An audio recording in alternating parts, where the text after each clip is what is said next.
Super Sicko segment. Okay, so Andy H. Murray from Wrestle Talk or Cultaholic or What Culture, one of these goes, Paul Levesque is a good booker because he has correctly identified what his audience wants from the WWE product. He correctly identified what his audience wants. So they always try and use these fuddy-duddy words to make it like WWE fans don't want wrestling. They want other things. And it's so stupid. And has continually delivered it for 2 years now, but never has a man been so in love with the smell of his own farts. And I quote tweeted this, and I was like, Andy H. Murray's never worked with a real producer. It's what every producer go sit in the crowd for The Price is Right, dude. And there's people walking around doing this. Dumbest thing ever.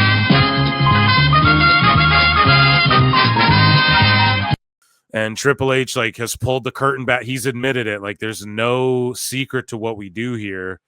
We don't have to treat them like they're dumb, And yeah, some people might think Triple H is all pulling a ditty and he's all up in the videos. And Shaw would say all up in the background. But yeah. Anyway, Sting is going to be in Orlando, and it says WWE Hall of Famer Sting is coming to MegaCon. And I quote tweeted, and I was like, Orlando can't wait to meet WWE superstar Sting. Just being a smartass. So I quote tweeted this, and it got a lot of traction. Look at that. Wow. Viral Phil. And I said, and now the cult flips on Britt. And Takesh the Fan says, saying nobody cares about the women you're about to feud with on live TV is such a stupid and unprofessional move. Glad I no longer have to see her on my TV. And yeah, the usual suspects flip on her. I don't think we want Britt in WWE as a WWE fan. I think I would rather, as an AEW fan, see it work out there or see her go to TNA.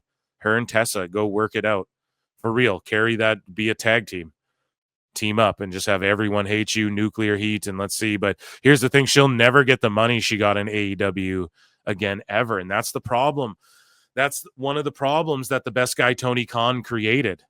Was that you never will make this money again, some of these people, because she's making so goddamn much and was supposed to be their top woman, the first woman signed, and now she has beef with the owner. Why does Cody, Britt Baker, why is it always beefy? And, the first tag team you signed, all the day ones, dude, were signed thinking okay, they're going to run with me. No. He starts finding new toys. I don't think he could hang. I don't think she could hang in WWE right now. She'd really have to put work into the PC. So cult flipping on her.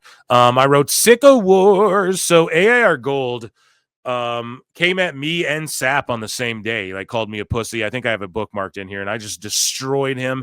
And then I heard Sap and AIR Gold were in a spaces. And then it was actually Awful DM me, and he's like, yo, Sap used your tweet to own AIR Gold or whatever. And I'm like, oh God, it's whatever. Okay. To me, I put the tweet out. I was like, an admitted gossiping dick pill shiller and an admitted bot engagement farming for $130 a month off X. You know what I mean? Click engagement for money, admitted, which will show you AIR Gold. Oh, they're both arguing about misinformation. How stupid is that? It doesn't get any dumber than that. AIR Gold goes, rumor has it Hangman feels it was complete that he missed out on main eventing All In last summer, which is something AIR completely made up because he's a bot troll. And he completely changed his Twitter, I guess, after this thing, right? AR Gold goes, people quickly dismiss the no DQ article, and someone will likely do the same with this if it is fake. SRS goes, I've reached out to you multiple times about spreading misinformation. Sean, AR Gold's a bot. He's an NPC, dude. Why would you care? You're not supposed to just throw it at the wall and hope it sticks. And he's not a news source, so he can do whatever the fuck he wants, bro. You can't gatekeep spreading fake rumors on the internet. Right? When that's what all the dirt sheets partake in, as we chronicle here. And also, it's just a goober. Why would you waste your time? And then Sap, I guess, hit him with a wrestlers hate you. Someone, Stephanie Hypes or someone like that, posted a clip of basically he's like, oh, well, this wrestler hates you or something. And when you go too far with the sicko or wacko-ness, I'm telling you, wrestlers don't like that. You know what I mean? Try and tell these when they don't want to listen, but it is what it is. So then they go through these humiliation rituals on Twitter. It's so funny. So I think there's more. Yeah, so AIR Gold just came at me. What the f did I say? I was like, dude, he's a clout farmer or something. No, he was just AIR is a literal cat lady, but a dude. That's what I wrote about him. And then I don't know if he vanity searched or whatever. And that's actually the facts, right? And then he said, yeah, so I have him muted from a long time. Here's his new thing, whatever this is. AIR Gold. He's got like a new handle, or maybe he just switched it back. I don't know. But he switched his picture. But he's like, Phil Marks, you're a pussy. I've invited you to come on here about wrestling. No, he never did. And all the other things you disagree with me on. I don't even know what we disagree on, bro. I just think you're an NPC bot. So it's like this weird thing he's inventing in his head. That's not true. And you never, ever take up the offer. We've had one conversation that you ducked out on. And of course, he didn't respond to this at all. Because why the would he? But I was like, you ducked out, bro. Also, you don't want to actually have a conversation. We tried that privately. You just want to talk about subjective taste, which is undebatable. What I mean by that, Chad, is like you can't debate. Like if you honestly think Ospreay's matches are better than Roman Reigns, you can't argue that. Like there is a matter of taste in that, you know? We can debate like, okay, well, who sells better? Okay, well, who draws more? Okay, well, who is more physically imposing? You could have that debate and then try and sway someone, but you can't debate people's subjective. Some people like the movie Sonic 3. Some people call you a furry if you watch it. Right? So you can't debate like what people like. Some people like vanilla, some people like chocolate, you know? Anyways, though, I was like, meanwhile, you started the grift of just regurgitating what someone like myself and many others were saying months ago, just to garner impressions. Lastly, I actually get pussy and you just live with two cats and smell like fish. I meant to say you live like a cat lady and smell like fish, but whatever. I was just typing that to own them as fast as I could. So either way, I destroyed them. They keep going. So I gave Awful a gif of me and Sap with the mega powers thing to take out AR Gold. And then he's like, yuck. You know, usually we're button heads and then we're both like, no, this guy. It was just kind of a funny thing that I didn't expect at all to happen on the same day, you know? But AR Gold responds to Sap. He's like, you yourself are on Twitter making a few extra pennies, as is the Fightful account. I am not a reporter. I don't claim to be one, just a guy who heard a rumor. And wait till you see this DM that leaked of AR Gold admitting to being a money grifter. Okay, watch. The same one now you've heard. You don't work for me, but you might want to get to work before I grift. And he's like, I don't know, being cringe. Dude takes himself way too seriously, man. Sean Ross Sapp goes, we have publicly donated to charity or done giveaways for all of our Twitter money. We were verified prior to payouts. And that's good if he donates the Twitter money. That's a good thing, I guess. I haven't heard anything but a contextless clip from a show. Exactly. So then why do you care? From a show of which a host told me they also reached out, told me they reached out to you. They also reached out, told me they reached out to you. Okay. Posting misinformation. Go for yourself, you weird little clown. Maybe if you got to work, you'd be more fulfilled. I'm not going to argue, Sav, on that. I pretty much told AR Gold the same thing, like, bro. But yeah, I just quote tweeted this as like clout clown, and then I go, the grift is real, literal NPC bot farms.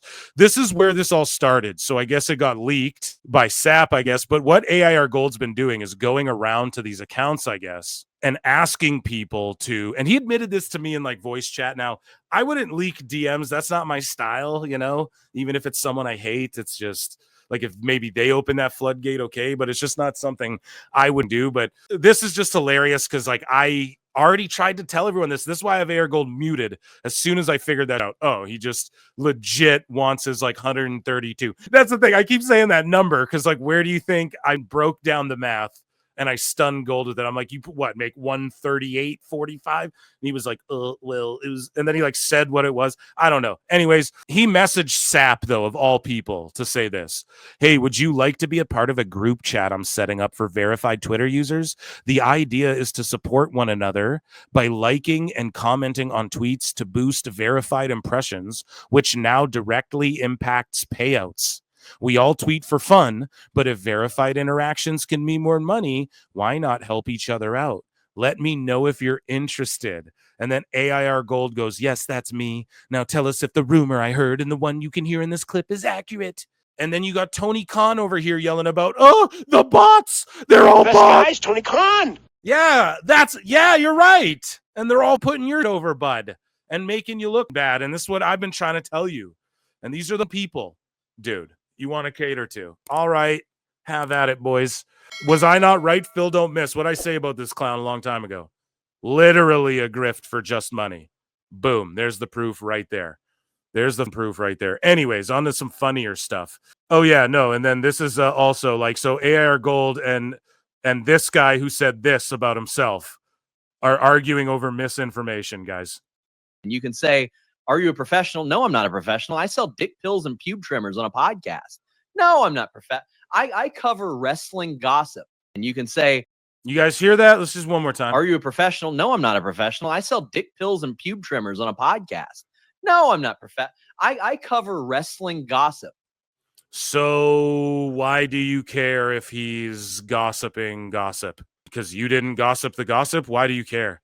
You know what I mean? That's what I really just don't get. But either way, Elboo, I said he plays too much 2K, bro. This is like if you ask Chat GPT what matches to make for Mania. And Elboo says a real N-word Mania card. Okay. Roman Reigns versus CM Punk. Owens versus Zayn for the WWE Championship. Icon versus Icon. Rhodes versus Cena. What? Women's World Title. Ripley versus Sky. World Heavyweight Title. Gunther versus Rollins. Women's Championship. Flair versus Stratton. IC Championship. Breaker versus Fatu. Orton versus McIntyre. Raw Tag Titles. New Day versus Usos. Losing team disbands. Falls Count Anywhere. Judgment Day versus Wyatt 6. 4-way elimination tag team. DIY Street Profits. MCMG Fraxium. Logan Paul and Chad Gable. Damian versus Damian Priest and Andrade with Bad Bunny. Women's IC title. Becky versus Lyra. That's the most Chat GPT you could ever come up with. So this, my guy Duke Loves Wrestling says, putting the burden on fans to pay your bills instead of holding the promoter accountable is one of the most abusive things wrestlers of this generation do. Humanoid behaviors. So referring to like GCW, Brett Lauderdale, and Alley Catch's injury, and covering the medical bills. So Duke Loves Wrestling here. He says, putting the burden on fans to pay your bills instead of holding the promoter accountable is one of the most abusive things wrestlers of this generation do. Humanoid behaviors. Duke, I vehemently disagree with that. Alley Catch, we covered it here on the show. GCW, she did a dive on Effie. She twisted her leg around. They met the GoFundMe goals right away, which is amazing. The wrestling community can do that. Man, if you guys live in America, like they're not going to insure pro wrestlers. I mean, I just disagree. Why is it humanoid to ask for fans to help? It's not like she's living lavishly beyond, like her and a teacher are probably neck and neck for lifestyle. And, you know, if a teacher broke his leg in a gym class teaching kids, would you not rally behind that? Now I know you could say, well, the importance level of whatever, or Lauderdale, he's bringing in all this money, and I get that aspect too, but that's the risk you take to be an independent contractor. You're betting on yourself. You know, like if we don't make it to the big time, like doctor bills and could be a thing. I mean, it's something you risk, right? So with that, if fans want to help out, let them. Like, here's my whole thing. Why is it a problem that fans help out? I don't get that, you know? I mean, think about Virgil, right? He used to get clowned, no lineups. And then now, the age of the internet, it's like Kevin Sullivan is going through something, right? RIP, or Dutch Mantel, let's say, and the fans and the people come together right now over me.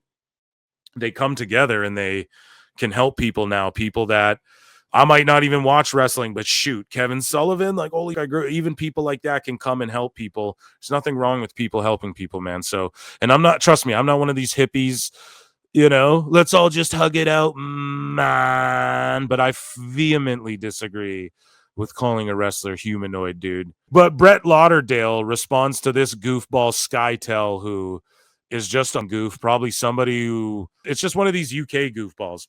And Skytel goes, not to pile on GCW for the show last night, but I'm guessing they spent a lot more than they bargained for. Two things to consider. So GCW outdraws AEW, and now they're just going to on GCW.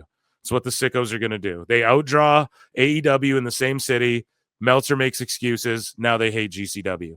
So not to pile on GCW for the shows last night, but I'm guessing they spent a lot more than they bargained for. Two things to consider. GCW went past the NYSAC 11 p.m. curfew and most likely are looking at a major fine. I've heard 5 figures, not sure how high. Shut the up. You live in the UK, I'm pretty sure.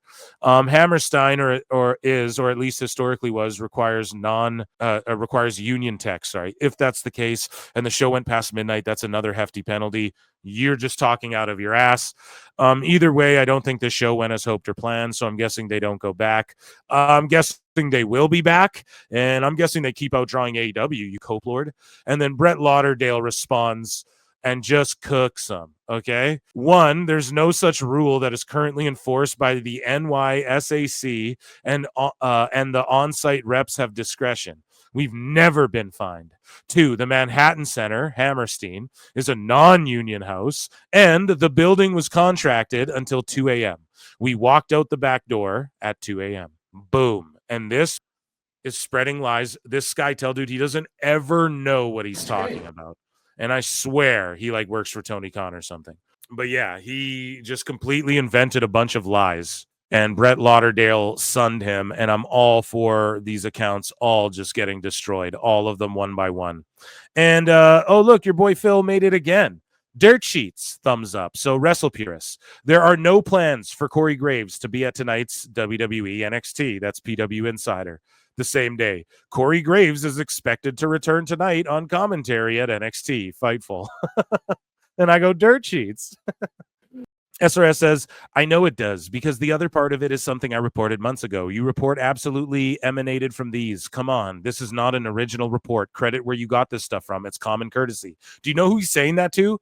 Chris Featherstone, the guy who broke the Ray Phoenix stuff and had the Penta quotes and all that. Now Sap's going at this dude, right? Who's now breaking through and getting scoops and talking to Ray and Penta, and he has the inside scoop first. And then now Sean's like gatekeeping, reporting, but I thought you're just a gossiper. Why do you care? It's insane, bro. And let's say it's rumors or you got this from like, okay, who cares, bro? It's insane. And then he hides behind, well, it affects people's lives. No, it doesn't, bro. Okay? It absolutely does not. Yes, if you're leaking personal information or something, but this is all I'm saying. Is Fightful not reported on like Ricky Starks hurt or whatever, right? Or Ricky Starks and Tony Khan don't get along. And then Starks comes out, I'm not actually hurt. I've been at, what do you mean? I haven't turned down any booking. And they have to do like that. You guys partake in that too. Let's not gatekeep other people just because they're getting scoops before you, dog. That's how it feels. That's how it comes across. So Chris's response was great. The reports aren't exactly the same, and this just presents a cumulative case from separate reports of its veracity. So thank you, Chris Featherstone, for saying the intelligible thing. He said, great. So the reports are the same, even though we got them from different places, and this presents a cumulative case, like how science is done, like how news and journalism's done. Wrestling media, a bunch of freaks know we have it and no one else. No, bro, you're supposed to. Oh, so you got that story and he got his over here and they're the same? Oh, so we can puzzle piece it together and go, this is likely what the case is. But instead, you're going to gatekeep them because no, we're the only ones and we have to be first. That's the culture. And that's the sickness we have to break from these dirt sheets. It's the sick, down with the sickness. So here's the last one. Paul Walter Hauser, Stingray, from Cobra Kai. He's in a bunch of this he's about to brag about here. He DM'd and then leaked himself. So Walter Hauser DM'd all of this I'm about to read to you guys. You can see on screen to Konnan of all people, to Konnan, dude. Okay. Konnan. And then he screen grabbed it all and posted it himself on his own Instagram. We're going to go through it. Paul Walter Hauser, an actor in many things. I think he's won Golden Globes and fucking Academy Awards and this and that. Solid actor. I like him. I don't mind that he's a wrestler at all. He's really giving it his best shot and he can do it. So let him do it. And he's not trying to shoehorn his way into AEW, but he is an MLW and some people don't like that. Hey man, it is what it is. He is a famous celebrity, but either way, I quote tweeted this and I just said, it is from the womb of art that criticism was born. Charles Baudelaire. Google Charles Baudelaire, chat. I don't know. French dude, poet, wrote, okay, writer. Just I call him writer, but he was more than that, you know. But I just wrote, you can't be an artist and be overly reluctant to criticism, man. Somewhere in the 2000s, wrestlers forgot that. And I get Hauser's an actor, but he's trying to be a wrestler, so you got to play the part. Hauser's an actor too, so you'd think he'd understand this better than most, you know, because like, are you going to cry at every critic who gave you 2 thumbs down on your movie when you're winning Academy Awards? Like, no. So he wrote all of this and sent it. He's like, something didn't look like Rick Rude and John Cena. They look like Dusty Rhodes and Bam Bam Bigelow. I ain't mad at you. Just educating the thing Disco probably thinks he does on your show. So dissing Disco. He sends a picture of him in the ring that I guess he thinks looks good of himself or whatever. And he goes, it's not like I'm Haystacks Calhoun or Bastion Booger, bro. Because they're just saying he's like a fat slob who's not intimidating. And then he goes on to say 3, you mentioned it. So he's lecturing him like 1, 2, 3, 4. Each point is like a big paragraph like this, dude. He's doing the SAP versus AR Gold. Hey, 1, you said this. 2, then you said that. 3, you. But yeah, 3, you mentioned I'm not likely bringing eyeballs to products, but can you truly say the same for yourself in Disco? Disco never graduated from the low to mid card. Yeah, but Hauser, don't be a oh my god, what's happened in the world, dude? Hauser, he was the highest rated quarter hour dude on WCW at some of their highest rated though. That's the thing, he was over. Do you guys get it? When you're over, you can lose. Roddy Piper never won the world title. He was over. Some people don't ever go to the upper card and they're just over and they work. Road Dogg was never, he was just a tag mid-lower guy. He was over as man. So that doesn't matter. And for you to say this is crazy to me. It's like, you really don't get it, man. Anyways, and your height of popularity was 1 year as a mid-carder in NWO Wolfpack. Oh, K-Dog, not K-Dog. Dude, Konnan was super famous in Mexico, though. I've helped independent and mainstream wrestling promotions get seen in the New York Times, LA Night with Colbert. I agree with all of this. Variety, USA Today, People Magazine, NY Post, and the live Emmy telecast. Damn, son, you got anything else to brag about? 4, he looks like a fat fan. Fair enough, 100%, and I should look more the part, but I can't lose a ton of weight until I shoot my Chris Farley biopic for New Line Cinema this year. You don't have to say all that. You can just say the Chris Farley biopic, bro, and that's amazing he got that part. I was really hoping he would get that part, and that's good. I hope he doesn't ruin the shot of that. But so I'm hovering between 250 and 260. Also, many of my favorite wrestlers didn't look like Rick Rude and John Cena. They look like Dusty Rhodes and Bam Bam. I ain't mad at you. Just educating Konnan. Oh, here's the first one. So he goes, heard you fellas talking about me on the pod as it pertains to me calling out Hogan. Nuance and context for you and the rest of the Cranberries. I never said Hogan's name. I alluded to him in an analogy that merely stated, yeah, but Paul Walter Hauser, you understand the commonality of language, and we understand what analogies, and we understand when people are alluding and insinuating things, right? Because the things that go without saying, expressions, right? That's called the commonality of language, which we all share. So you don't get to go, I never said him by name, but I just like was alluding to him in an analogy. So you were talking about Hogan in an analogy. Merely stated that wrestling is bigger than one man, and then I put over lucha libre, hardcore women's, and tech. Okay, Cobra Kai's dope, but I've starred in a Clint Eastwood movie, done 2 Spike Lee joints. Disney, that's such a Hollywood thing to do, is called a Spike Lee joint. Disney films, and I ain't mad at that. I'm just saying it's so Hollywood. Disney films, won an Emmy and a Golden Globe for playing a serial killer, and on deck is Fantastic Four for Marvel and a Bruce Springsteen biopic. I know John Alba, been seeing that. You mentioned I'm likely not bringing eyeballs. We read that part. So yeah, I don't know if Konnan responded to it or not. I'll keep you guys updated if he did. And that was our sicko segment. Oh, wow.